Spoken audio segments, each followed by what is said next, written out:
श्रीराम समर्थ. सद्गुरू श्री ब्रह्मचैतन्य महाराज गोंदवलेकर यांचे प्रवचन दिनांक 6 जानेवारी. नामरूपाचा संबंध.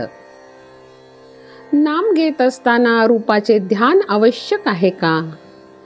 वास्तविक नाम आणि रूप ही भिन्न नाहीतच, पण नाम हे रूपाच्या आधीही असते आणि नंतरही उरते. नाम रूपाला व्यापून असते. राम जन्माला येण्यापूर्वी वाल्मिकींनी रामायण लिहिले आणि रामाने मागाहून जन्म घेऊन त्यात वर्णन केल्याप्रमाणे आचरण करून दाखविले. म्हणजे रूप अस्तित्वात येण्यापूर्वी नाम होते आणि रूप गेल्यानंतर आजही नाम शिल्लक आहे. देशकालाच्या पलीकडे जे कायम टिकते ते सत्य होय. प्रत्यक्ष आकाराला आलेली अनेक रूपे नाहीशी झाली तरी त्यांचे नाव टिकून राहते. म्हणजे नाम हे देशकालाच्या मर्यादेच्या पलीकडे असते. म्हणजे ते रूपापेक्षा जास्त सत्य असते. जे सत्य आहे ते श्रेष्ठ असलेच पाहिजे. तेव्हा नाम घेणे ही गोष्ट मुख्य आहे. ते घेत असताना रूपाचेही ध्यान राहिले तर उत्तमच, पण ते तसे न राहिले तरी नाम घेत असताना रूपाचे स्मरण सूक्ष्म रूपाने असतेच असते. समजा एका गृहस्थाच्या घरी राम नावाचा गडी आहे.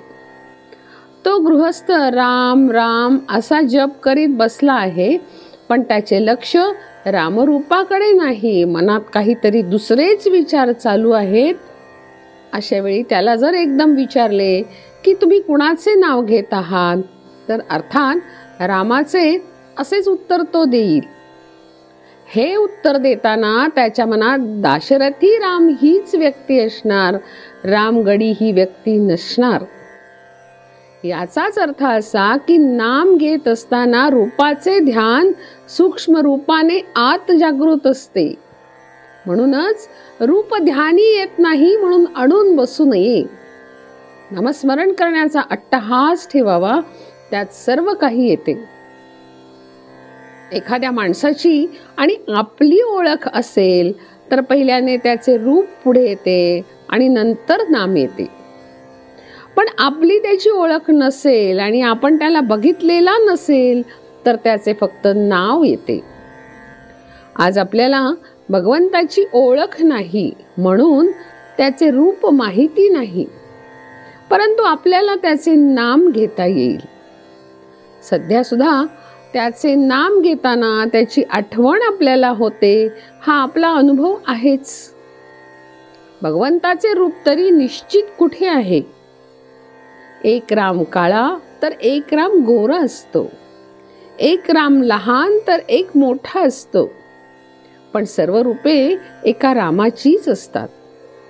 भगवंत स्वतः अरूप आहे म्हणून जे रूप आपण त्याला द्यावे तेच त्याचे रूप असते.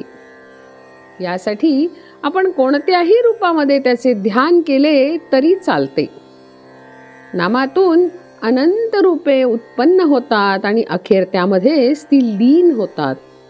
म्हणून भगवंताचे नाम श्रेष्ठ आहे. हे त्याचे नाम तुम्ही आवडीने अखंड घ्या आणि आनंदात राहा. दानात दान अन्नदान, उपासनेत उपासना, सगुणाची उपासना आणि साधनात साधन नामस्मरण. जानकी जीवन स्मरण. जय जय राम.